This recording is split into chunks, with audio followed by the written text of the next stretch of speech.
Have a seat on your porcelain throne. It's time to talk some shit on the Powell movement.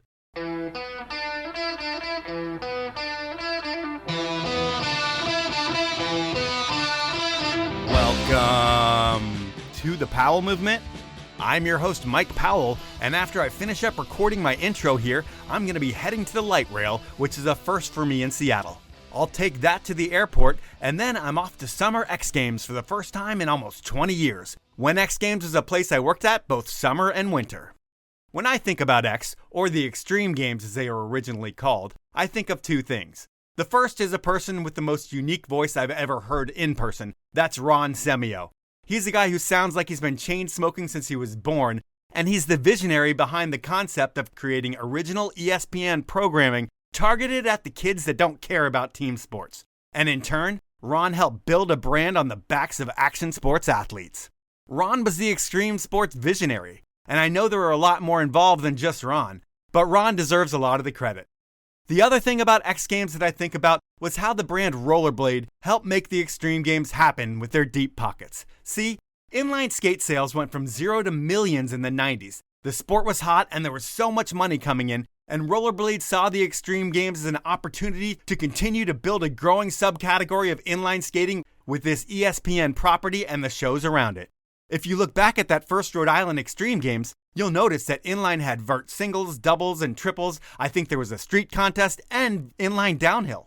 There wasn't another sport that had as many events as inline skating. But that's what happens when a manufacturer is also a sponsor writing the big checks. Why am I bringing up inline? Well, because that's where I got my start in my professional career. And while I try not to make this podcast about me, well, get ready, because here's a few minutes on my history and how I'll try to use it to tie all of this together. When the Extreme Games started back in 1995, I was in school at Radford University in southwestern Virginia. And the X Games back then was a build it and they will come and watch type of made-for-TV event with some cool things going on, but there was also some really wacky shit like sky surfing. But as time went on, they were slowly but surely figuring out what Gen X soon would be salivating for. By the time I did my post-grad years in Vail, the Extreme Games had changed their name to the X Games, which was smart. They were targeting me and my Gen X friends. Why not name it after us? But the real reason for the name change was that the X name translated better globally, so it wasn't even for the kids, it was for the business of it all. But anyways, my life at this point was 100-day plus season snowboarding, working at Buzz's Boards and Vendettas in Vail, partying my face off, playing a little Bond with my 5 roommates, and I didn't watch much TV other than the Weather Channel and Summer and Winter X, which we all tuned into religiously. But my life was about to change. I blew out my knee in 1999, and I moved back home to get my knee fixed, and then I needed to figure out what I was going to do with my life. This was right around the time that Tony Hawk landed the 900 at the X Games. And I remember watching that and thinking to myself, how rad would it be to have a job in the snowboard world, where I could be at events like X Games and have a reason to be there, like a job. And I knew there had to be so many jobs behind the scenes that I would be perfect for. I just had to find one. I mean, pre-injury, I was riding every day, living at a resort. I knew the past and present of the sport. I had my finger on the pulse, and I've always been smart and a hard worker. So I started my job search with that in mind. I ended up finding and getting a job with K2. It was called an ambassador, and it was a field marketing role where I ran inline skate demos up and down the East Coast in the summer. I did ski demos in the winter, and I went shop to shop in between. It was my best job ever. I worked with the best rep in the business, Tom Beach. I drove a branded company van all over, talked about the shit I loved with like-minded people, gave them free shit, spent corporate money on them, and I had almost zero accountability. It was so cool. The only negative to that job was that there was no snowboard aspect to it. And snowboarders and skateboarders, even my friends, would give me shit because I worked in inline skate and ski. But you know what? I had skied my whole life, and I loved it before I switched to snowboarding. And I always read the magazines and watched the movies, so I knew that sport really well. On the other side, this was the 90s, and I played a ton of roller hockey, so inline skating was something I did too. So other than biking, I did all the things that K2 was about. Anyways, I had that ambassador job for about a year, and then a job for inline skate team manager gets posted. I apply, I get the gig, and I move to Seattle, and that's when I start traveling the world first for inline skates and then ski.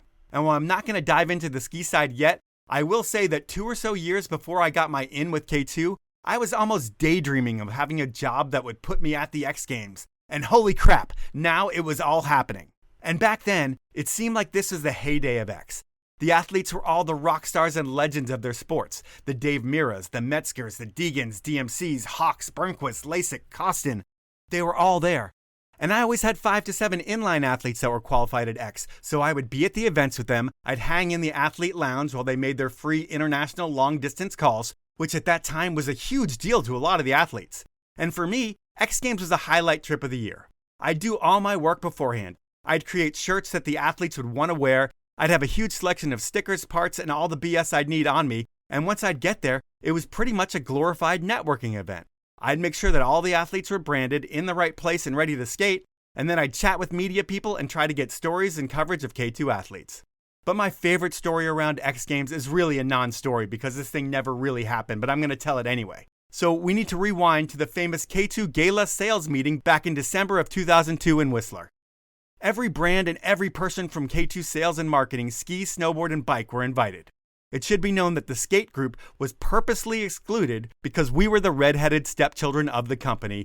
Whether they included me or not, I was friends with everyone in that company, and when everyone came back from that sales meeting, I remember hearing stories of legendary snowboarder Travis Parker in the middle of a sales meeting presentation stand up and pretend he was on inline skates skating up to the podium, and he let everyone in the meeting know that inline skating wasn't cool and he didn't want to be associated with it.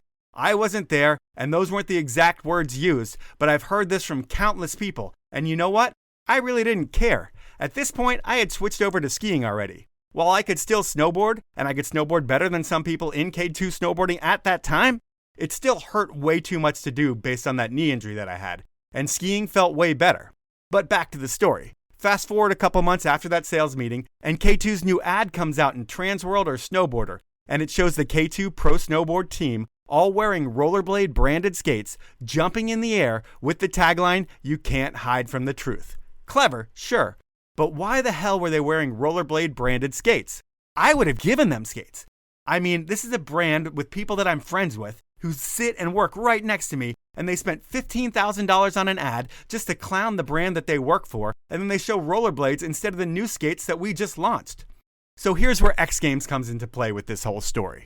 K2 Snowboarding was trying to separate themselves from K2, and they had a unique logo at that point. I think we called that the salmon and pork chop logo. And they always ran it next to the words K2 Snowboarding.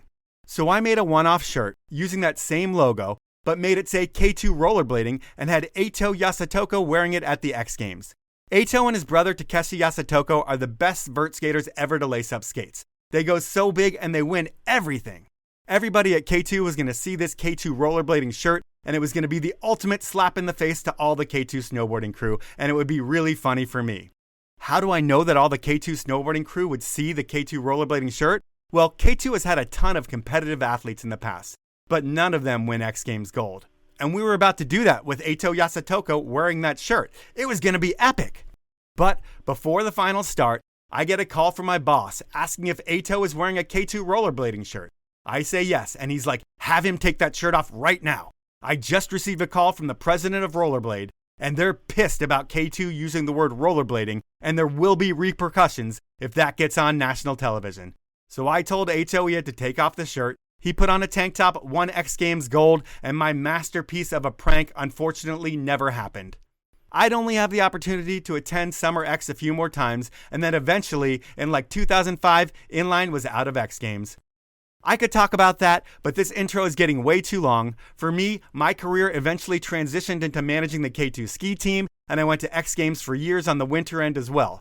I have so many good memories from Aspen, and I'll talk about all of them if I head back to Aspen in 2025 to cover the next Winter X Games. But this week, it's California and it's Summer X. And for me, around the mid-2010s, it seemed like the X Games started to change, and it kind of went from the X Games where I knew all of the athletes involved to a new breed of teens and preteens who have taken over. And this year, there's going to be 31 teenagers in the X Games, which is crazy for me. And for some reason, even though I think the tricks are really impressive, call me old-fashioned, but I like watching the heroes who have built careers over time and have real stories. And those guys will be there too. And maybe that's what's been missing, the in-depth stories and getting to know the athletes. Like ESPN used to be so good at that. But then I think to myself, do I want to hear the backstory of this 12-year-old? And my answer is usually no, because the X Games were made for Generation X. And I don't know many Gen Xers interested in Gen Zers that aren't their kids, but what the hell do I know? These days, ESPN has sold the X Games to a new ownership group, and at first, I thought the new ownership group made a laughingstock of the programming by bringing in Young Gravy, Casual Jesus, and the Hawk Tua girl to cover something they had no business being a part of. But from what I gather, the new guys are learning that the show only gets better when they hand over control to people like the Selemas of the world, to bring back a level of authenticity that the X Games hasn't seen in a while.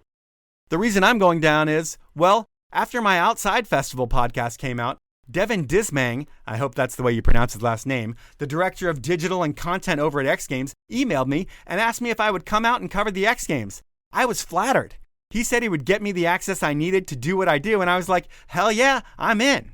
And my plan is to head down to Ventura, check out the forum on Thursday with so many different panel events and a lot of different speakers that should be pretty cool, and then walk through the course on Thursday afternoon, check out the X Games mountain bike reveal on Thursday evening, and then check out the X Games Friday and Saturday, talk to all of the athletes, the behind-the-scene players, and give you a sneak peek behind the curtain to see what X Games is all about this year. These events are always a lot of work, as I will get you this episode the Monday after X Games comes out, so you can bet on the sound being not 100% as good as it is in the studio, but the sound won't be too bad. I'm always pretty good at these, so don't worry about that. I thank you for tuning in. If you like what I put together, please email me at mike@thepowellmovement.com and let me know. If I get enough emails saying that this is an entertaining show, I'll book another trip and cover another live event. Before I get into this one, I want to ask you to tell a friend about the show and ask you to please, please, please support my incredible sponsors. I only work with the best brands in the business, and they are Stanley, Liquid Force, Elan Skis, Best Day Brewing, Outdoor Research, and Peter Glenn Ski and Sports. Now, let's head to Ventura and Summer X 2024. So I get to X Games bright and early on Thursday. I'm working on about 4 hours of sleep and I feel like a zombie, but that's fine. I start to feel the X Games energy as soon as I park on what looks to be like a demolition derby-like dirt arena. I was stoked. I got set up with my credentials and now I'm ready for the first X Games forum. Think a bunch of different panels touching on important and relevant topics from inclusion to retail to women to storytelling to legends.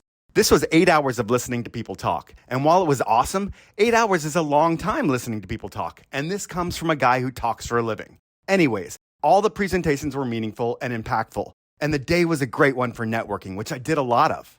It was really great to finally meet Jamie Starr, who I kicked it with all day when he wasn't speaking on a panel. Meeting new friends was cool, but I'm here to create a podcast around the revamped X Games. And I quickly realized that the only way I was going to be able to do this is to get my content today. I mean, once the event starts, the athletes are locked in and focused, and it's really, really loud out there. I can't just go and get an interview anywhere, and I can't just walk into the athlete lounge either. If I could do that, I could knock my job out in an hour. See, when I used to go to X Games, I was a team manager with all the perks. I'd watch vert events from the deck, I'd hang out in the athlete lounge, which I mentioned before, and if I had that access now, I could create so much content so quickly, but that's not the case. Now that I'm media, I'm a loser. And I can't get places, which is fine. That's how it goes. But it also means today is going to be busy. And the first panel was all the dudes from MSP Sports Capital, the group that owns the X Games. And they spoke about owning the X Games, the new league, and more. And while I'm guessing these guys wear suits to work, they all seemed like their heads and their hearts were in the right place. And they had the right things in mind for the future of the X Games, which is important. After that talk, I was able to catch up with Jeff Moorad, Executive Chairman of the X Games and Principal of MSP Sports Capital. You've done all different types of sports. You've worked with NFL players, you've worked with all kinds of different athletes in your lifetime. But when you come to an event like X Games and the different type of athletes that you work with here, can you talk about the different type of work ethic that an X Games athlete has compared to some of those traditional athletes that you've worked with? You know, it's in individual sports, you're only as good as your own abilities, and you don't have teammates in the traditional sense. The truth is we're trying to create a team framework around individual sports going forward. But for now, these are athletes that have to live and die on their own abilities. And as a result, the focus and the determination, not that it's any better or deeper than team sports athletes, but boy, I'll tell you, it's evident. And you can see it and feel it when you're around it. When you get involved with these athletes and working with them, you're a corporate company and you're working with all these extreme athletes, for lack of a better term. And do they see through any of the BS, or do you have to act differently around them? Because it's a different world. You know what? We are who we are, and we bring our strengths to the table, and obviously they do the same. So at the end of the day, I think, look, everybody's different. Everybody has different skills. Our focus is to really collaborate with this industry and figure out a way to work with everyone in the spirit of building action sports into something that the rest of the world can get to know better than it does today. So is that what the goal is with the X Games League, to create something that's going to make it bigger than it was ever before, but also help the athletes out and give them a revenue stream that they've never seen before too? All the above. You hit it perfectly. I think that it's about trying to create opportunity for everyone. And I think if we keep our head down, we listen to folks, and we pay attention, we're convinced that there's a path that really makes sense for this industry. And there's no reason that it shouldn't be as recognized. An athlete in action sports should be able to, go to their favorite, sports information website and figure out what the standings are and, what their rankings are, or whatever it might be. It should be something that's at their fingertips, like every other sport in the world. Well, when I hear that, for some reason, the degenerate inside of me makes me think about gambling. And is that going to be something in the future where when you think about all these other sports, gambling is accepted now? You see like Tom Brady pitching FanDuel almost. Will we see that in action sports? That's a great question. I mean, it's certainly not our motivation. To the extent that follows, I suppose that's a natural outgrowth of success. Ask the NFL, as an example. So, look, we can't control every aspect of what that growth looks like. What we can do is try to put it on the right trajectory, and that's really our goal. All right, my final question with all of this, and thank you for all of your time here. At the end of the day, this is a business, and when you invest in something like the X Games, you need to see a return on your investment. And is it something where when you're looking at all the numbers right now, where this is going to pencil out, where it's going to be a win-win for everybody? That's the goal. We really believe that the athletes can prosper, so can the business, and so can those who get involved with those businesses. And that's really our goal. I'll say, he seemed like a genuinely good dude. And if he's able to execute, the future of action sports will fundamentally change. Will that be good or bad? Who knows? But that's a story that's going to evolve. And speaking of evolving, the next panel was about storytelling, and Ryan Williams was on it. He's such a badass in everything that he does. He brings so much energy, and you can feel that. Plus, he creates such amazing content. And while I can sometimes be loudish and animated, RWilly seemed to have that same quality and more, and it was awesome. So I was just checking out your speech in there. It was pretty awesome. And you brought up just loving getting comments, like the negative comments and the haters. Can you kind of explain how that has motivated you throughout your entire life? I just feel like I've got it my whole life, and it's kind of just motivated me to try change their mind. I mean, I always got crap for riding a scooter, but then I felt like, I pushed myself on the scooter, and then I found that some people would change their mind. And then I kind of got addicted to that feeling of like, hey, I can really change people's minds. And then maybe the people behind me that are riding scooters, coming up the next generation, they won't get as much crap as I'll get, and then they'll ride even harder. Or it depends. It's like a thing. Some people can handle it and some people can't. So I'd prefer to take it away from the people that can't handle it and put it on myself, and I'll just keep trying to change people's minds. Have you ever thought to yourself, maybe I should take my scooter out on the street course and just show everybody what I can do, because they're not going to see a scooter on the street course unless I bring it out there? Yeah, you know what? In China, the rules were, there wasn't too many security in China, so I actually got to ride my scooter on the mega ramp a little bit, but I don't want to push my luck too much because, I like X Games and I respect X Games. So, I'll do it here and there and I'll sneak it on the course, but I don't want to push their buttons too much because they do a lot for me. So I come from a similar place. I have a rollerblading background, and that was huge when you were really, really young. Yeah. And then it kind of disappeared from X Games, but it was big in Australia, and there was like Cesar Mora and Sam Fogarty. Yeah, all those dudes, man, all good friends of mine. But when you think about what happened to rollerblading, man?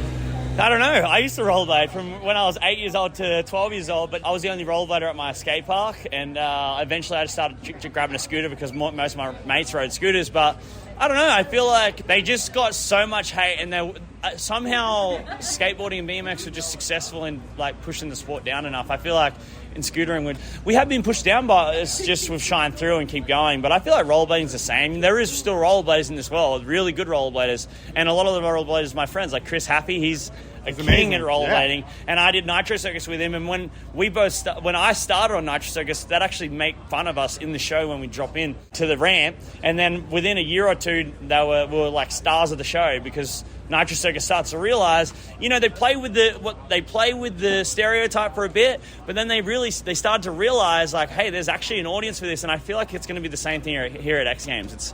You just need to accept it and then see what happens. Like, if we fail and no one comes and watches us, sure, then you can rip on us all you want. But I feel like if you give scootering the chance, it'll shine and we'll be in here forever. It's time for my first sponsor break, and I'm so stoked to have Liquid Force as a partner. Liquid Force has been supplying the world with the best wake gear since 1995. And that premium gear, the wake, park, boat, surf, and foil boards, are not just equipment. They're a statement that screams, I'm not just in this for the activity, this is my lifestyle. While Liquid Force boards are packed with technology that will make anyone from the first timer to the up-and-coming pro a better rider, they don't throw all that in your face. You feel that tech when you ride, and you'll find all the details around the tech on their website. But Liquid Force takes pride in creating a fun, inclusive culture that encourages everyone to escape the drama of everyday life and have some fun on the water. To make your summer better than ever before, head on over to liquidforce.com and see what I'm talking about. If you find something you like, I'm going to save you 15% with my one-time usage code. At checkout, enter the code POWEL15. That's all capital letters, the number 15 with no spaces, and you'll get that discount when you check out. My next sponsor is Peter Glenn Ski and Sports. Summer is right around the corner, and based on the past couple of years, it's going to get really, really hot. And getting in the water is the perfect way to enjoy the heat. But you need to do it right, and Peter Glenn is your one-stop shop for all of your needs this summer. Think wakeboard, water ski, kneeboard, tubes, swimwear. They have everything to make your summer more fun and functional. Peter Glenn has all the brands, all the products, a knowledgeable staff, a best-in-class website if you can't make it into their stores, and a low price guarantee. That's right. If you find a lower price on a product that Peter Glenn is selling at a reputable dealer, call up Peter Glenn, let them know that price. They will match that for you. That really does help support the show by buying from Peter Glenn, and they're going to give you free shipping on orders of $50 or more. Peter Glenn isn't one of those big guys trying to take over the industry. They're the mom and pop shop that you've trusted to get your gear you need at the best prices for over 70 years. To find out more, head on over to peterglenn.com. My final sponsor this round is Best Day Brewing. And while I love the taste of a good beer, I don't always need the alcohol. I mean, my life revolves around driving my kid places, running errands, interviewing people, and all of these things I do better when I don't have a head full of alcohol.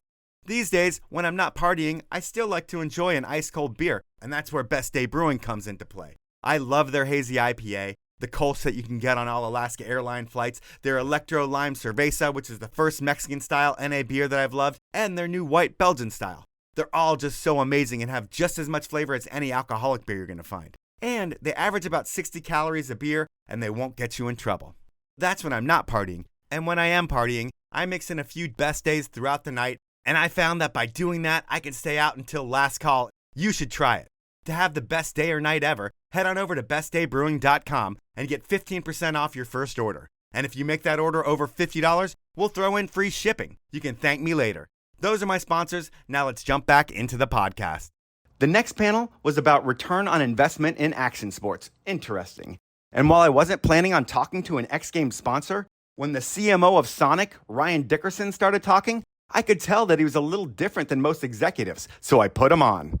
And I normally don't come up to a title sponsor of an event and say, hey, I want to ask you a few questions, but listening to you up there, and you're the CMO over at Sonic, which is a great place. Thank you, man. Everybody loves Sonic, but you're up there and you sound like you totally get it, like you kind of have your finger on the pulse of this industry.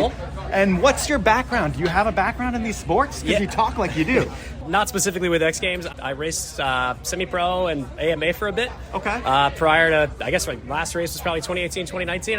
I understand the world of like a privateer in indie sport, right? Privateer coming up, the family's got to give up a lot, right? You're traveling around, you're going to these events, you get hurt, right? So if you're racing motorcycles, you're going to get hurt. You're doing BMX, you're doing freestyle, you're going to get hurt.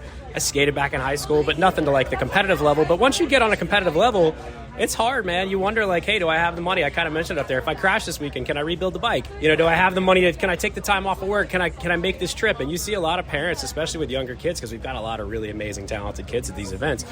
They're making big sacrifices, right? They're traveling all over the place. They're taking off time from work. They're taking off time from their family lives and everything else. And, part of that is just making sure you've got the commitment from brands. You've got the commitment from, platforms like the X Games to continue to give them the spotlight and be able to really build an ecosystem around the athletes that allows for them to focus on what makes them so successful in the sport. And so, I started, racing way later in life, certainly not enough to be any sort of like AMA or MotoGP superstar, but you see it everywhere, and it's in really every competitive sport vertical. And certainly with, the X Games sports, the risks are high, but that's what makes the sport so exciting. It makes it so fun to compete. And so, yeah, I've got probably just enough background in the action sports space to really sort of get it, I guess, sitting within the Sonic environment and really sitting kind of more on the business side of things. It's like, hey, you get it. And what's great about the X Games is they create an environment for us to come in and build a really cool park for the athletes to compete in and have a lot of fun in. And, for a brand that stands for fun, that is about as good as it gets. It's not logo soup. It's not a sea of sameness. It's not like every brand has the same exposure. We're here because we want to have fun. We want to give the athletes a really cool environment to compete in. And at the same time, really get to build a foundation with the X Games folks here. And when you look at the overall marketing budget of a Sonic and where you're going to spend your dollars, and you say you don't really hit like with the team sports area, is this a focus for you guys moving forward, is taking care of the kids almost? Yeah, it's like, this is the first year we've done this. I joined the brand as a CMO back in January, and so this is our really first, experience dealing with the X Games team and really getting to work with them. I can tell you our team and their teams have been able to work really, really well to create a unique environment. It's not a cookie cutter model. They were fantastic. I think, somebody brought the drink up that we have at the park there. It's a great example of like, hey, we want to make sure our brand is here, but we don't want it to be, right in your face all the time, just overly loud.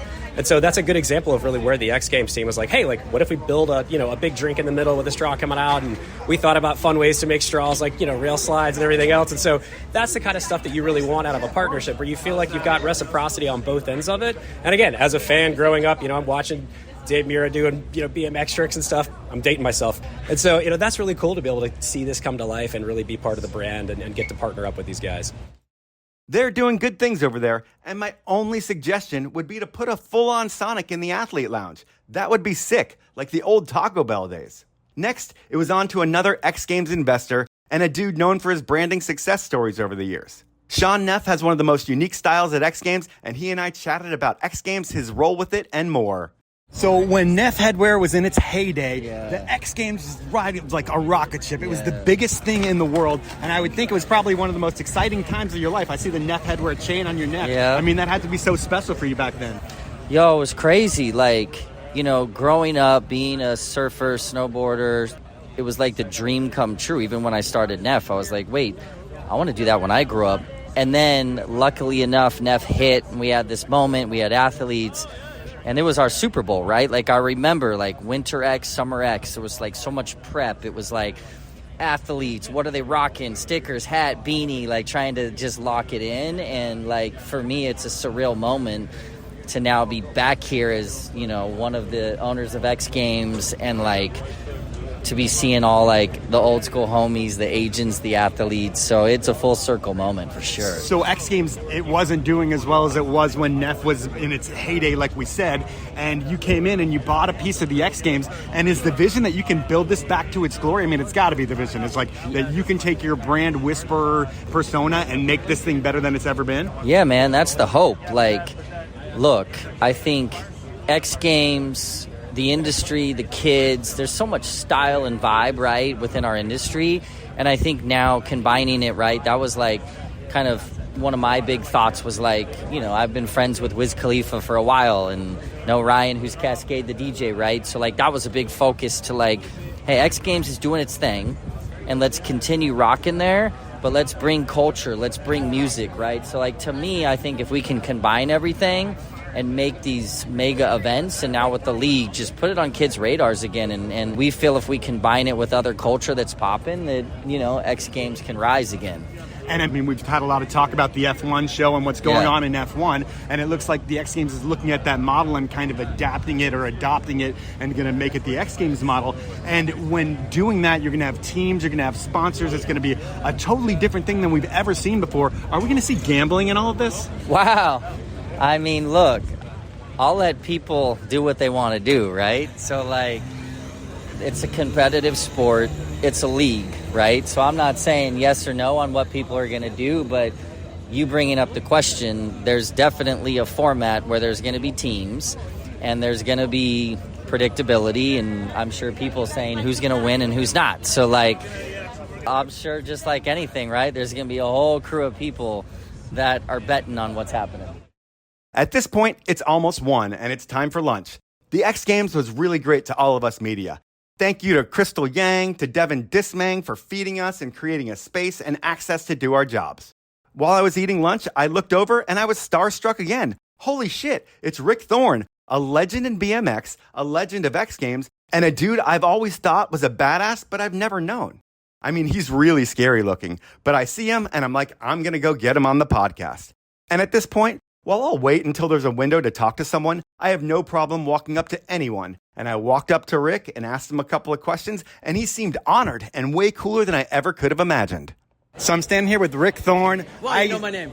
I used to see you at the X Games back in the early 2000s all the time. You were on the mic. Well, first you were competing, then you were on the mic, and you're here. What are you doing at the X Games this year? This year I'm working with Infinity TV. They got hired for press, so we're doing a series of YouTube shows or one show with the athletes. It's basically covering the X Games, you know what I mean? And I'm glad that you recognize that, because for the record, I was actually, quote unquote, kind of the first guy to do X Games branding through ESPN with my show X Today. And then I did a radio for ESPN for 10 years. So, just to be back here is cool. It's cool. I mean, when you think about back in the day, you were the guy that gave ESPN kind of that edge. Because if you look at you, you don't look as cookie cutter as a lot of people that will look at in this room. Dude, I'll tell you a funny story. This is a great story. When I first started doing ESPN, I did a show called X Today. And it was an hour-long show that aired 5 times a month. And they didn't know what they wanted to cover, but I had just done MTV Sports and Music Festival, and they saw me host that with Ice-T, and they're like, we want this guy. So point is, they go, hey, we want you to wear a blue denim ESPN shirt, have a microphone, and come up on inline skates and go, shh, I'm Rick Thorne. And I was like, all right, that's it. We need to change this up. I wear all black. I need a lavalier. I'm the biker in black. I'm going to be on my BMX. So like, all right. And so they just, from that moment on, I kind of took a lead on like, oh, let's see how a surfboard's made. Let's see how a snowboard's made. So when we did that show early on, ESPN was clueless to the lifestyle, 100%. And so that was me just kind of like being who I am and my connections, and I brought a lot of that attitude. So for you to say that I was different, they kind of allowed me and trusted me because I kept bringing stuff to them that worked. You know what I mean? Yeah. So it was a cool relationship we had. But if I would have went the other route, I would have been like, oh, man. I mean, nothing against, anybody. It's just on my style, you know what I mean? Yeah. Now, one thing I overheard, we were talking with Davey, he used to be with GoPro. I don't even know who he's with anymore. Right. But we're talking with Davey, and you had mentioned that you were taking a kid to football practice. Yeah. I look at you. You don't look like the football type guy. Did you play team sports? No, not at all. And I had to learn to be a football dad. My son's been playing 7 years. He did the whole reclassified, held back. So, that's his passion.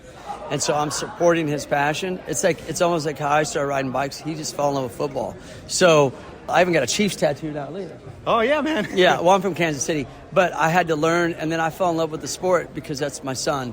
And supporting him and my kids, I have a daughter too. She played lacrosse. My daughter surfs, all that. They don't do any BMX stuff. But I never really I definitely didn't want to be that dad that was like, you need to do it because I did it. Totally, man. Because I did it, I accomplished it. So in my mind, I'm like, well, you don't have to do what I do. Figure out what you want to do. And then you'll be happier with yourself, So, Totally. So yeah, I'm all about it. Football is a great sport. I love it. It's just a different world. And while I skipped over it, the panel before lunch was all about the new X Games League. It was information heavy. It took a lot of time to explain everything. And my take is that while I can't describe it, there are a shit ton of pieces in play, and this thing's going to happen. A guy who's working on X Games League and the announcement that X Games made at a panel this morning, a friend from the ski industry, Mike Jaquet, is working behind the scenes, and here is what he had to say about everything going on X Games. There was a big announcement this morning. U.S. Ski and Snowboard has signed a partnership deal with X Games, and you were probably involved in that in some way, shape, or form. Can you tell us what it means? I was involved a little bit. I was definitely behind the scenes on it. but it's really goes back to, the Grand Prix in 2014, where we were trying to figure out how to partner up with X Games and Dew Tour at the time to just make it easier to get these kids qualified for Sochi and for those Olympic Games. So flash forward 10 years, it finally kind of comes forward, and it's not specifically about the Olympics and Olympic qualification, although it will be involved. It's more about how do we create a schedule that is sustainable for these athletes to not only travel to each competition, but also make more money in prize purses. How do we get more exposure for events? How do we create alignments between events versus a fractured event schedule and conflicting media agendas and all that stuff? So it's really a strategic alignment announcement. It's not an ownership alignment. It's not anything like that. It's just, how do we make this better for the athletes? How do we create a consistent quality schedule with good media elements that pay off for the athletes? All right, well, that is one element that we've kind of found out about. The other we've known for a while is this new X Games League. And were you involved in that? And can you explain that? Because that's like the hardest thing to comprehend. You're getting all my secrets out. So I was retained by the X Games for some consulting work. It's been about 6 months now, and I've really been a sounding board for them, and that's mostly what I'm trying to do, is give them advice where they seek it, and then also throw out some ideas that I've had over the couple of decades that I've been involved in this industry. Very good collaborative relationship, and I've been working directly for Scott Guglielmino and for Eric Johnson, EJ, who have been involved with the X Games since their inception, and I've known them for that long as well. So that's a long way of saying this league concept is not something incredibly new in terms of a concept, but I will hand it to the X Games in the fact that they're going to go into this space and be the first attempt at disrupting our old one-off event model that we've been running in the action sports industry for 30 years. So all the details of it are not out, but the framework of it is, which is they're going to take up to, they're going to start with 5 franchises. They'll be multidiscipline, they'll be multigender, it'll be gender equitable, and those teams will sign athletes with the intention of providing them sustainable business, sponsorship, salary, benefits, healthcare, all of these things that we've been trying to figure out for action sports athletes for decades and have failed to do. This has the makings of solving a lot of those issues through this league format, and then it also just gets more investors into action sports. That's the biggest thing. So when you think about it, these teams, they're going to have sponsors. I mean, could we see the Blockbuster video VHS tapes and that actually be a team? I don't know about Blockbuster, but yes. I think what they've come up with, which is really important and smart, is what they don't want. And what they don't want is the Burton team versus the whatever team. They don't want Armada versus Atomic. They don't even want Monster versus Red Bull. They'd like that infrastructure to stay in place. What they're interested in is team owners. Think NBA teams, think Formula One team investors and owners. And what they'll be able to do is create mini infrastructures around action sports by employing athletes, promoting athletes, selling sponsorships to their teams, and then traveling those teams around the world to compete in events that will raise up these sports and the athletes themselves as well. And again, I go back to, this is a good thing for action sports because we're going to try a new model, which is great, but we're also going to get more investment from the investment community into action sports. And I think that's the headline. Not necessarily going to the same sponsors and asking them to just give more money for the same thing. And this is a whole other piece of the sports business that's very common in sports, team owners, and tapping into a whole other revenue source there. All right. Well, you've explained that better than anybody else has so far. I thank you for that, and I thank you for your time. No problem. It's time for my second round of sponsors, and Elan Skis doesn't need to sponsor this podcast in the summertime, but they do it because they understand the importance of cultivating the stories that make the snow industry what it is. So while they're cultivating stories off snow, on snow, Elan is building a cult following here in the U.S., and there are a few reasons for that. First is that the award-winning Ripstick line has proven time and again to make you a better skier. The reason why? Elan uses the best materials known to man, and that's no joke. This is the same Elan known for building award-winning luxury yachts, so there's never any cutting corners, and the fit and finish is better than anything else on the ski wall. Just look up and down and compare your Elans to anything else, and you'll see the difference. The second reason why Elan's selling more skis in the US is their Playmaker line. Yep, Elan has a line of twin tips that will go head-to-head with anything on the mountain. They're light, they're lively, and they're built better than any other twin tips on the wall. I'm skiing the 101, and it's been my daily driver for 2 years, and they're so much fun. Before you buy your next pair of skis, please demo a pair of Elans, or just head on over to elanskis.com, pick up a pair, and trust me, you're going to elevate your skiing experience. Next up, it's Outdoor Research, and I've been using OR products since I moved to Seattle almost 25 years ago because they outperform everything on the market. I mean, Outdoor Research builds products to perform in the wet, soggy, cold weather of the Pacific Northwest. And when you live where we do, you need to have the best in class, and that's what OR's always been. While OR's always been known for building the industry-leading gear for mountaineers, and they still do that, over the past few years, they've been focusing on working with their A-list athletes in the ski and snowboard world to create new fits and kits for the snow scene, which everyone has seen on X Games podiums and on legends like Mark Abma. And now, OR is launching its freewheel mountain bike collection, and there's no cutting corners here either. Well, I could tell you about it. Here's what the folks at Free Hub Magazine had to say about what OR is doing in bike. Outdoor Research, with its legacy rooted in scientific inquiry and a passion for the outdoors, has once again raised the bar, offering riding gear that's not just functional, but also stylish and durable. The meticulous designs and thoughtful engineering of the Freewheel collection have the power to transform the mountain biking experience. Reviews don't get much better than that, and to see all the new products that OR has, head on over to outdoorresearch.com. My final sponsor this round is Stanley, the iconic Northwest brand that invented the category of keeping things hot and cold over 100 years ago. You remember Stanley from your grandfather's green thermos that kept his coffee hot and cold forever when he took you out on adventures. Well, Stanley still makes that bottle and so much more. I know you know this because they are absolutely blowing up all over the world. With Stanley, you can think tumblers, water bottles, barware, camping utensils, coolers, vacuum bottles. There really is something for everyone, and you aren't going to find them overpriced like a lot of copycat designer brands that have popped up recently. Stanley is the originator, and they pride themselves on providing you with the best products at the best value. Those are my sponsors. Now let's jump back into the podcast. The next two panels were led by Selema Masekela. One was around the Ken Block Foundation, and the other one was about curating community. And I will say, I respect the hell out of Selema. Not only is he great at what he does, because he truly is, but the way he treats people, like every person who comes up to him, is really, really amazing. I waited to talk to Selema for almost an hour collectively, and the way he thoughtfully interacted with each person who came up to them and gave them so much time, I don't know. It was like, wow, that's a really good person who cares. And I kind of get that from his social media, but it's really great to see that in person. What a dude. So I kind of felt creepy because I was kind of stalking Selema, but I got him on the podcast, and here's a little knowledge and vision from Selema. You are the chief officer of Stoke here, I believe, at the X Games. An incredible title. I've never heard of anybody else having that title. And when you think back, you've been doing the X Games for like 25 years or something. You're the face of these sports. And when you think about it, when you started coming up, there were so many heroes here. It was like Dave Mira, Tony Hawk, Bob Burnquist. There were so many legends. They were all like in their 30s at that point, it seems like. And these days, the average age is like 18 years old, I feel like, in the X Games is over 31 teenagers. Does that make it harder to market to like the Gen X people that the X Games was founded for?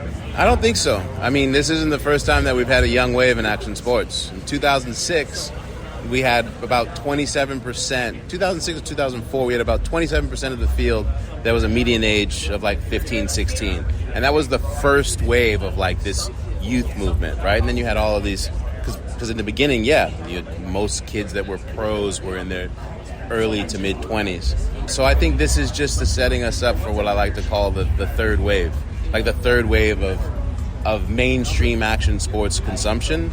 And you've got a incredible crop of young people that are sort of coming through with these like never seen before skills. But it's a long game. It's kind of like martial arts, right? To become you think of Tony as like a 9th degree black belt, right? Okay. In the Gracie house. And you've got these young Padawans, these young Jedis who are showing like, okay, we fuck with the Force too. We have the Jedi abilities, but the sustainability of being able to really, really grow a skill set and expand as an athlete, to me, it's perfect trajectory for the next generation of athletes and fans. Like the idea that because we were here first, or here for like the biggest explosion, that we get to continue to define what the culture is or feels like as Gen X is like, no. Like, we had an amazing time. We helped to define and set some standards and build some foundation, but now it's our job to make room for this next generation. Hopefully there's a good foundation for them to stand on, and get out of the way and celebrate them, because they will take the torch and do it in their own way, as the same way we did. And 15 years from now, I'll be far older, marveling at what's taking place, hopefully. After Selema, I was walking back into the conference hall, and Mike Jaquet looked at me and he goes, "Dude, did you notice you just walked by Damon Way?" And I was like, holy shit, this dude is gnarly. Like a branding visionary and genius with a punk rock ethos that'll never stray from, and a dude is slated on a skateboard and snowboard as well. He, along with Ken Block, were so important to the cool of early snowboarding, which is so interesting to me, and I knew I'd regret it if I didn't talk to him. So I'm standing here with Damon Way, and we were at one of these X Games panels, and you were talking about how you're pushing against kind of the trends or the norms in the industry, where there was a time back in the early 2000s where everyone wanted to have an artist collab, and that was the big cool thing to do. And these days, everybody's doing it. You go to Target and you can see that there. And you've kind of pushed back on that, it sounds like, with your new brand. Can you talk about the new brand and how you kind of are pushing against the norm? Well, I think it's more of a mindset. If you go back 20 years, when we started, 25 years really, when we started doing the first collaborations and artist projects and pulling in outside creatives into what we were doing, into our work, it was really novel and it was really innovative and unique at the time and drove a lot of interest. Over the last 20 or so years, it's become as common as your color palette. You have your camouflage patterns, you have your color palette, and you have your collaborations. And it's gotten to a point where it's expected, and brands have a difficult time thinking about building on their own merits anymore. They rely so heavily on other brand cosigns. And so we have a whole industry of brands leaning on each other through the cosign. And I think that idea, which was so novel 25 years ago, doesn't really mean anything anymore. But it's trained that consumer to expect that like on a regular cadence.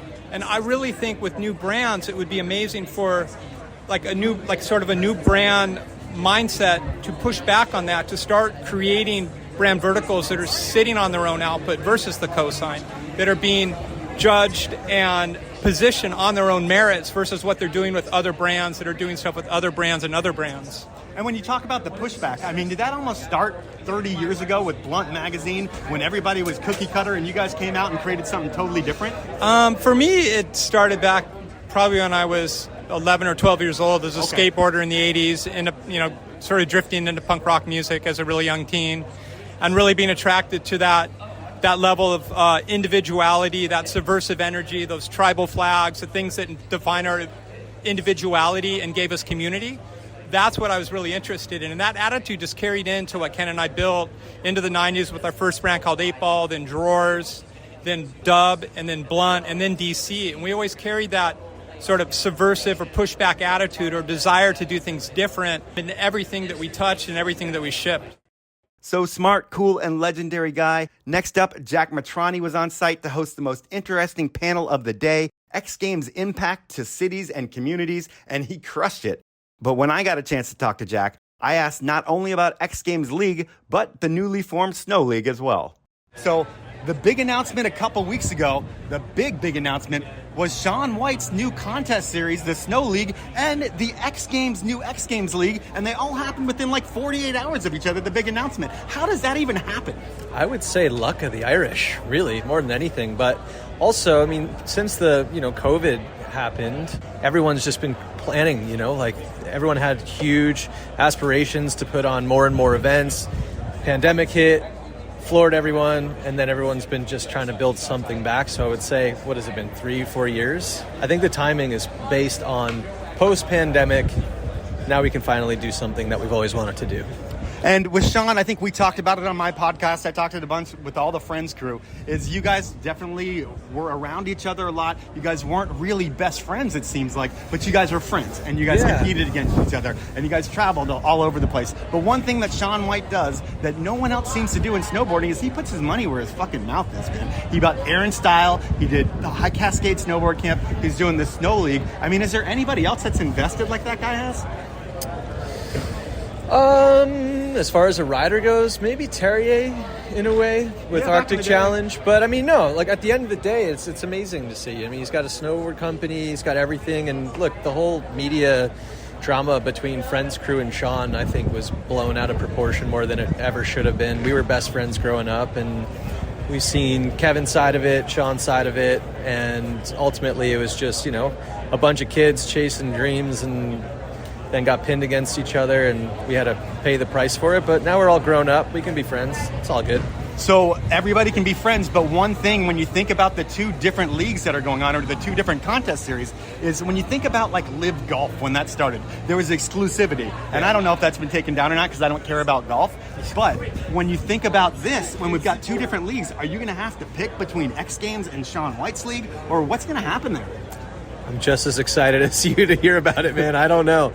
I don't really think that Shaun's intention with the Snow League was to really go up against X Games, maybe in, a small way because he has to, but I don't think that was the intention, to create a league to say no one can go to X Games anymore. I don't know how X Games feels about it, but we're just going to have to wait and see. Yeah. All right, well, it's almost the Pacifico happy hour. Are you still sponsored by Pacifico? No, but if you guys are listening, let's get that back up and running. God damn it, he needs his beer. Man needs his beer. So I'm sure that Jack thinks I'm a total douchebag for always bringing up that Shaun and his crew weren't tight. And you know what? Maybe I am a total douchebag. But you have to realize that a lot of these questions come in the moment. And while I go into things thinking I'm going to ask about one topic, that never usually happens. But back to podcasting, it was time for a Legends panel. And before the panel starts, in walks living legend Ryan Sheckler. And not only is his latest video part mind-blowing and inspiring, he seems to be really happy in life, and it was cool to catch up with him. We are at the X Games, not the Athlete Lounge. I don't even know what this is, and it doesn't really matter. But when you started coming to X Games, you were just a little kid. Yeah. There are so many little kids in the X Games this year, and we're going to start seeing that more and more. Yeah. And how intimidating is that, or at least for you, when you first came out? Was that scary shit coming out against all the big guys?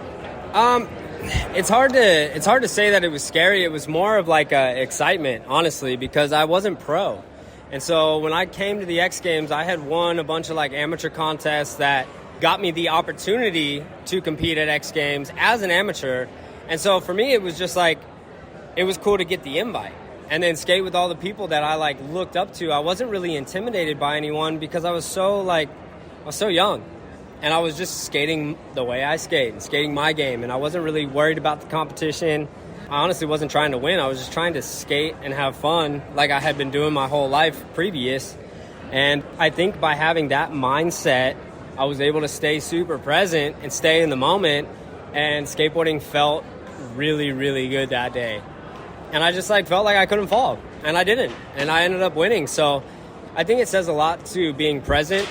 It doesn't really matter how young you are as long as your mental game is strong. If your mental game is composed and you're ready to compete and you know you have the skills to compete and you skate your own game, you can do anything. And I honestly think that we'll see, 10, 11, 12-year-olds starting to compete against grown adults and getting podiums.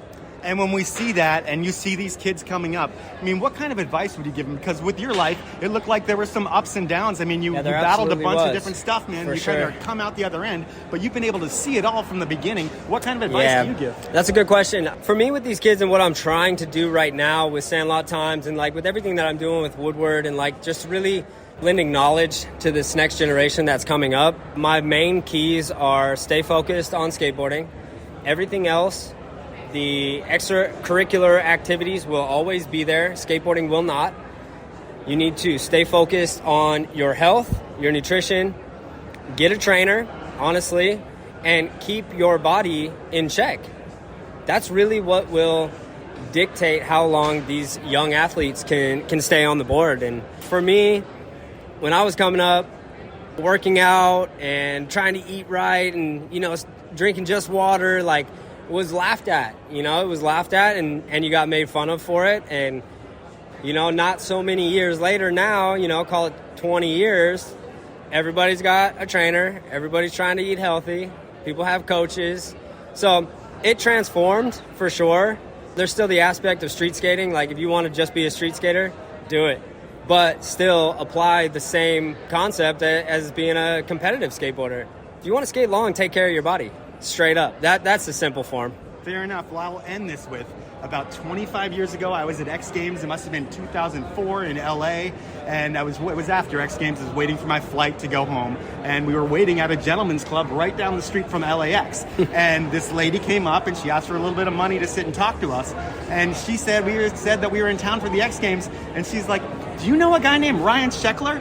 And we were like, we know who he is. He's like 7 years old. She's like, well, we live in a townhome, and he lives right on the other side of us. And she said that she knew you, and you were going to be super famous. And this is when you were like 4 or 5 years old. That's crazy, yeah. bro. That's crazy. Well, I'm still here, still doing the deal. Excited to skate on Saturday. I'm not in the competition, but we'll be doing some sort of Legends event and skating for an hour. So it'll be like a good little hour demo that we get to do before everything kicks off. So now I've got some heavy hitters on the podcast, and I'm planning on chilling for a little bit. And then in walks another legend, Bucky Lasek. I have a good friend, Cheryl Larson, or people from Baltimore know her as Cheryl Mueller when she was growing up. And she knew Bucky growing up and still knows him very well. So I texted her and I was like, Bucky is here. Give me a couple questions that will make Bucky tell a good story and make him laugh out loud. How did that work out? Well, you can be the judge of that. So I'm here with the pride of Baltimore, Bucky Lasek. Did you grow up when all the park benches said the city that reads? Yes, I did. Yes, and we ollied them quite frequently. Okay. I don't think I could ollie it right now. It'd probably take me a couple tries. But that was pretty crazy that Baltimore at that point where it was kind of run down in all those areas had the city that reads everywhere. I was like, no one reads around here. Hey, they were running with it, so I ran with it. Yeah, man, I just thought it was always weird. So I think it's a city that breeds now. It's a city that breeds, fair enough. And you're at X Games. When was the last time you were here? The last X Games I was at was probably at Elliott Salone's, and it wasn't an X Games really. It was just the vert event. And I think I got 4th or 5th.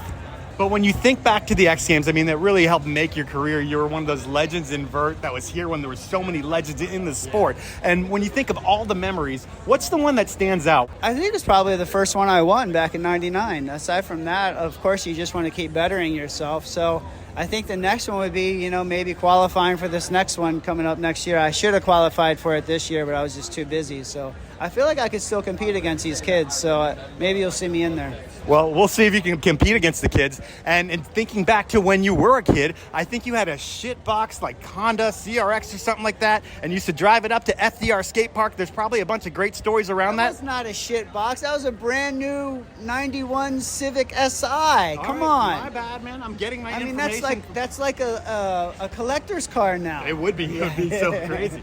And then I'm also told that I should ask you about teaching your wife how to drive.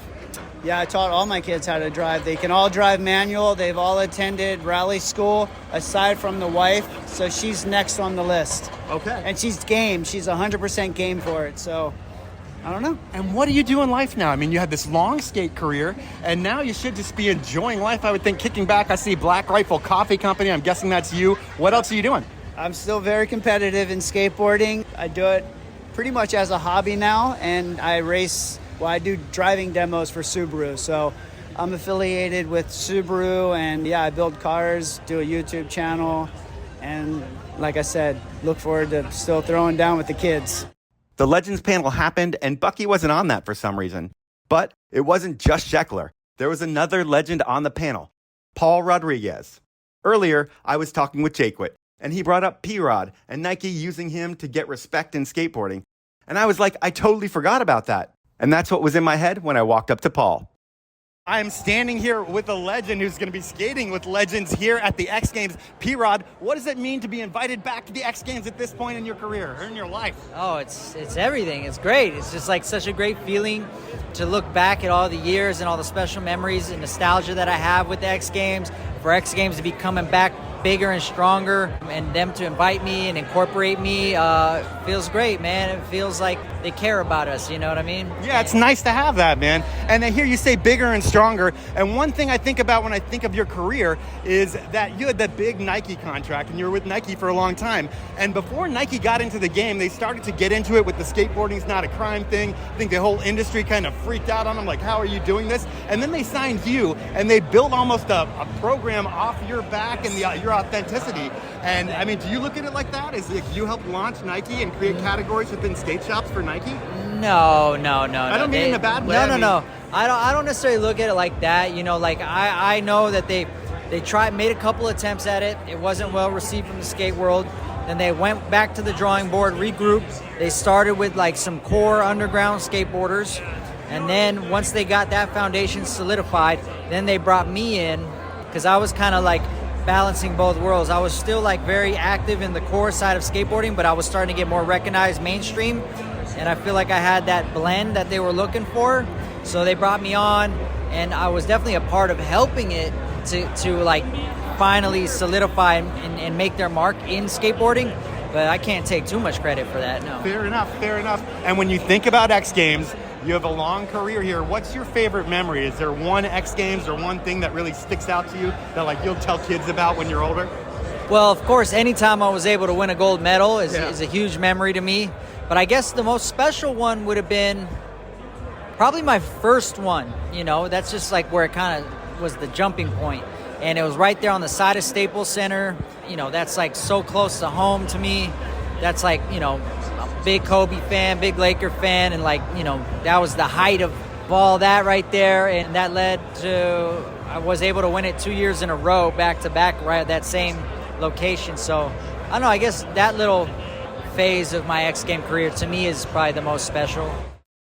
Next up, it was happy hour, and Jamie Starr and I mingled for a while, and then I realized that soon they were going to be giving out the first X Games medal of 2024 for real mountain bike. And Tom Van Steenbergen, a dude I'm interviewing next week and also part of the brand new OR mountain biking program, is here, and there's a good chance he was going to win. I had my money on him or Dylan Stark, but all the edits were sick. Anyways, I found out the awards were going to be in the athlete lounge. I'm not allowed to be there, but I told Jamie, I came all the way from Seattle. There's no way I'm not going to see this. We're going in. I give the plan to Jamie and another friend that we met at the forum, which was to walk in like we own the place, then blend in until the awards, and we were on our way. I make it in and don't look back.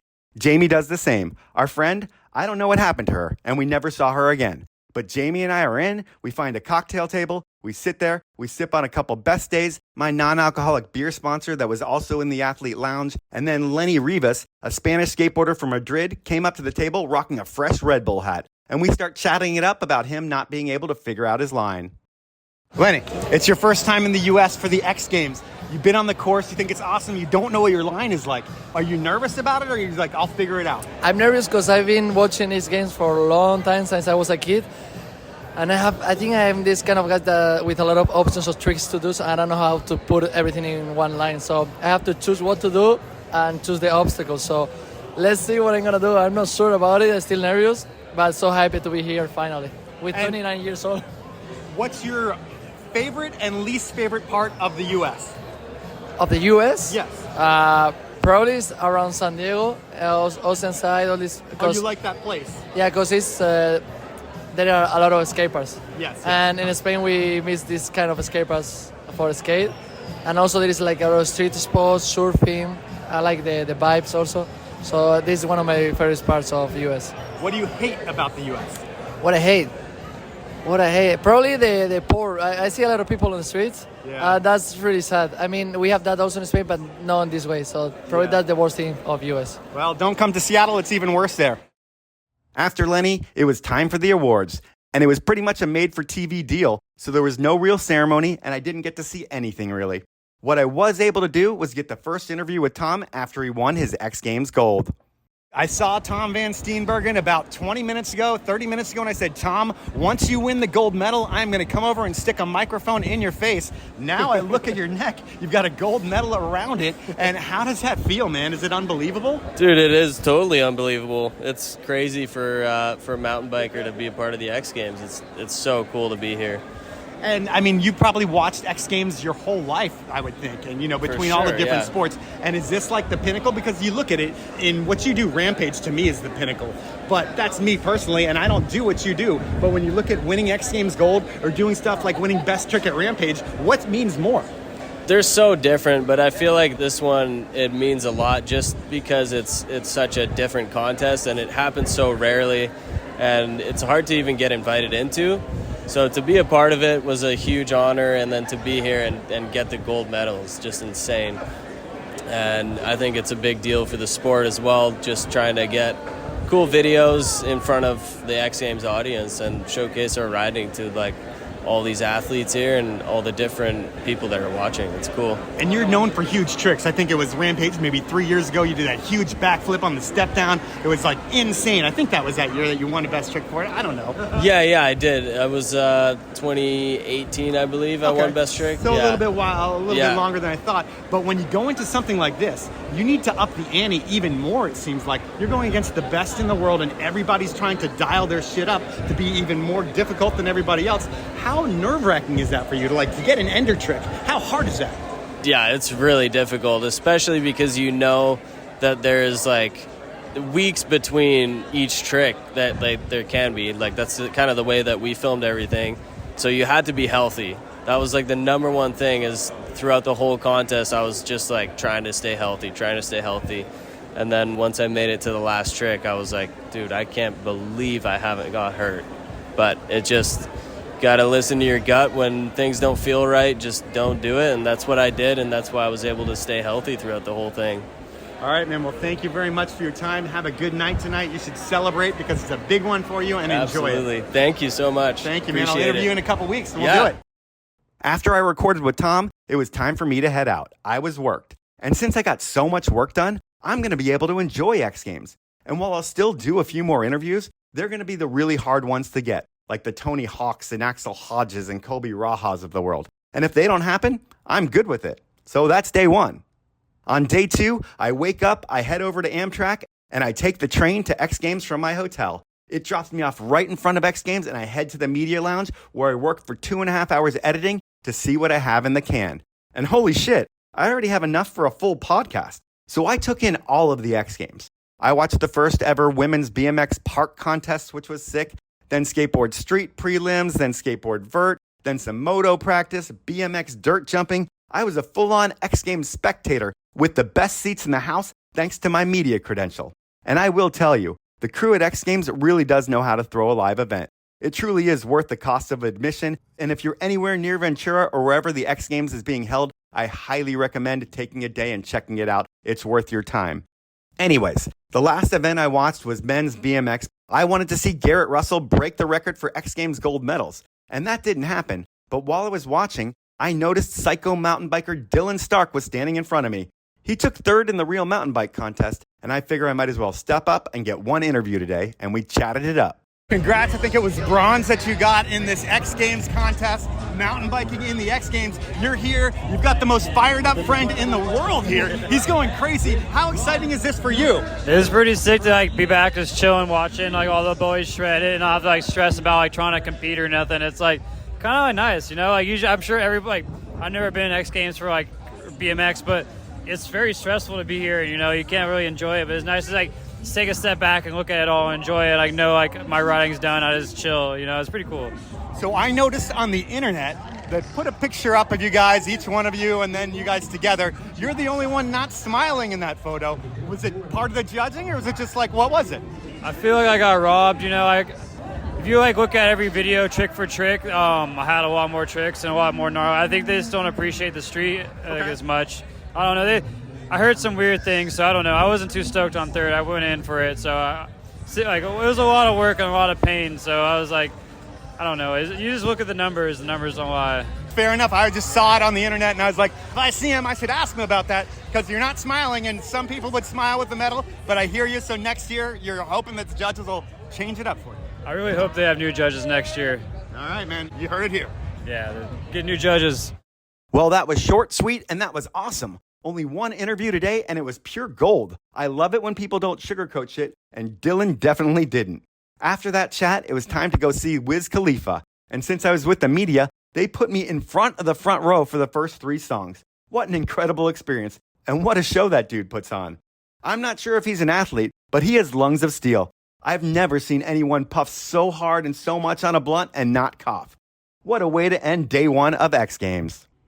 Going into day 2 of X Games, my plan was pretty much the same as day 1. Work a few hours in the media lounge, which was clutch to have. This was a place with power, internet, bathrooms, and a live feed to the events, so I could work and watch and snack and be comfortable. So much better than having to go back to the hotel to work. Thanks again, X Games. After I get through my work, it's time to be an X Games fan again. and I watch all of the action from great seats. And the first thing I checked out was dirt jump finals. So insane. And while I could try to tell you about all the action that happened during the contest, that's not what I do with this podcast. So I encourage you to go watch the X Games or coverage of it. There were plenty of media folks working their asses off, so I know that everything happened on the courses will be covered and online for your viewing pleasure. But what I do is talk to people. And after the comp ended, I see the one and only Garrett Russell, a BMX legend, a 15-time X Games gold medalist, and from what I found out when recording with him and chatting with him afterwards, a genuinely nice dude who was really honest about what happened at X. So yesterday, big contest. Your strategy looked like you're going to throw a huge trick in the beginning. You land that, you're going to get a great score. You didn't land that. It looked like you were a little off. Did it feel off yesterday? Yeah, I think like maybe the wind and it being a little cold made it a little harder, but also the level of riding is at such a high level that I feel like playing the conservative route isn't always the route, but in the end I'm like, maybe I should have.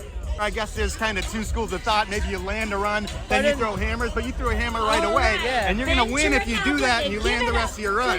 I'd rather go down swinging. I think it's fun and like, I don't know, I think it's the right way to do it. I'd be proud if I landed the run. I think it would have been awesome if you landed your run. And then when you think about it, there was so much, I don't know if it's pressure, but so much talk about he's tied with Shaun White and he's gone 19, X Games medals, stuff like that. Does that kind of play into it? Does that put any nerves on you? Do you think about that? I think so. I think like just all the expectation out of it makes it a little bit more stressful for me, but I had two runs that I was picking between, and I think I picked the wrong one.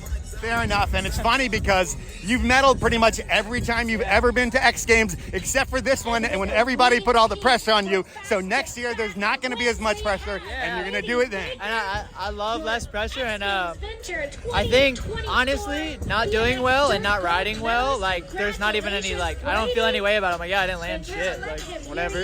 Yeah, I mean, you knew within 10 seconds of your run that it wasn't your day. No, absolutely. Yeah. While I was already a big fan of his riding, based on how cool and nice Garrett was to me, he's now my favorite BMXer of all time. So sorry, Rick Thorne and Dennis McCoy.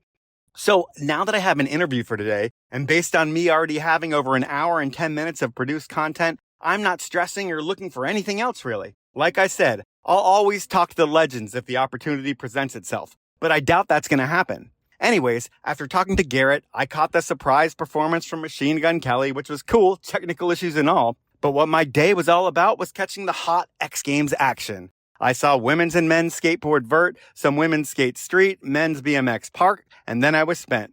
I headed out early to get some dinner and then some sleep.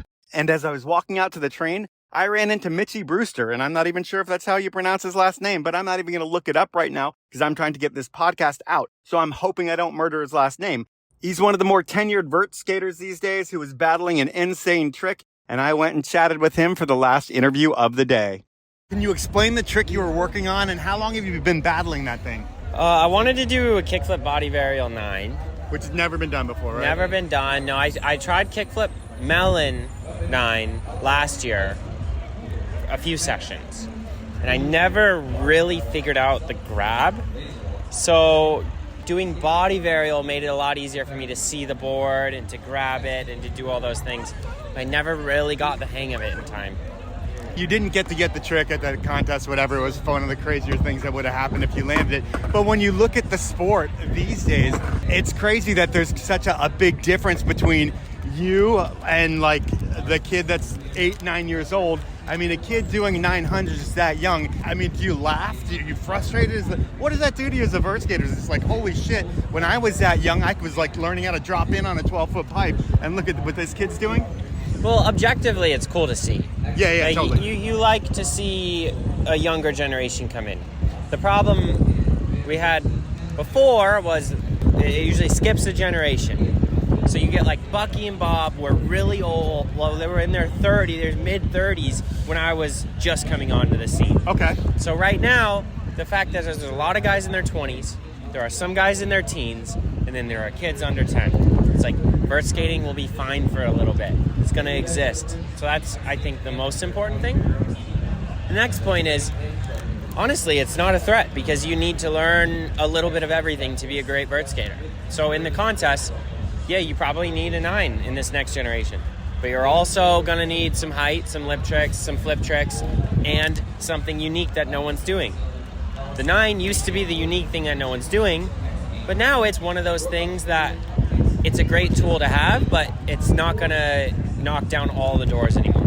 What's the next trick that's going to blow everyone's mind? What's your prediction in the next couple years where it's going to be like, 2 years ago we couldn't even think about this, and now it's happening? Yeah, everyone's going to start landing switch and taking off switch. Okay. Now you see the 7s. There were 2 720 to fakies done this weekend.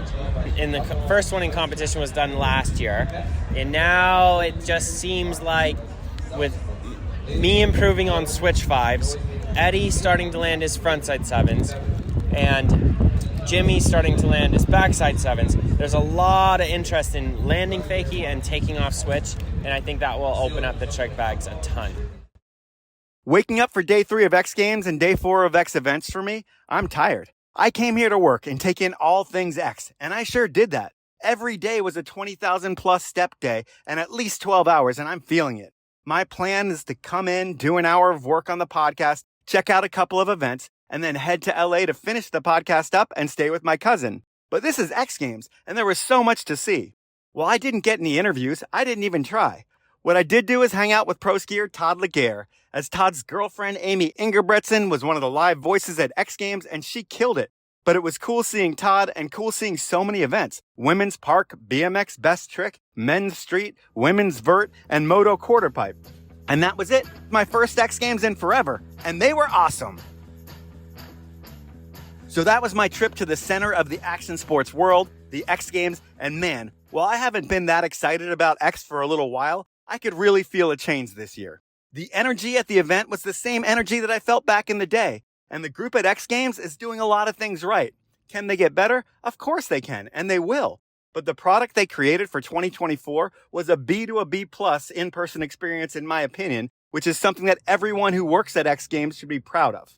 Well, I have no idea how the TV production went. It seemed to me that this new crew had the ship pointed in the right direction. If you're a listener of this podcast, you know that I recently went to the inaugural Outside Festival.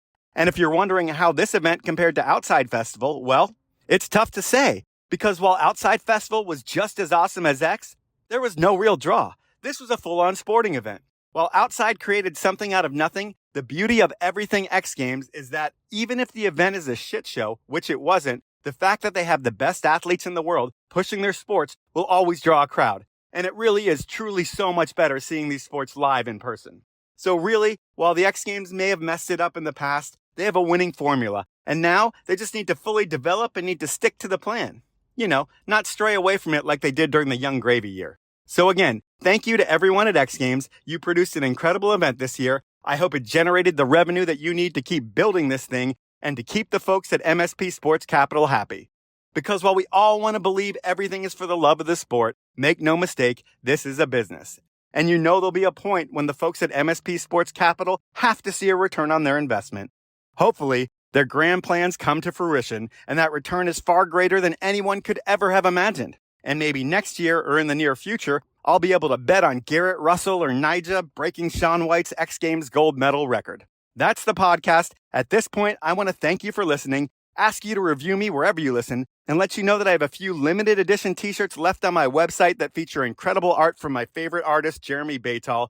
$5 from each t-shirt sale goes to supporting my family and the bullshit that we've been going through for the past couple years. It would be a lot more money than that, but I was really bad at planning and pricing my t-shirt this time around. I'm an idiot, so you get a great value. Thanks for buying one. Please support me, and please, please, please support my incredible sponsors who make this podcast happen. They are Stanley, Liquid Force, Peter Glenn Ski and Sports, Outdoor Research, Best Day Brewing, and Elan Skis. Have a great week, everyone.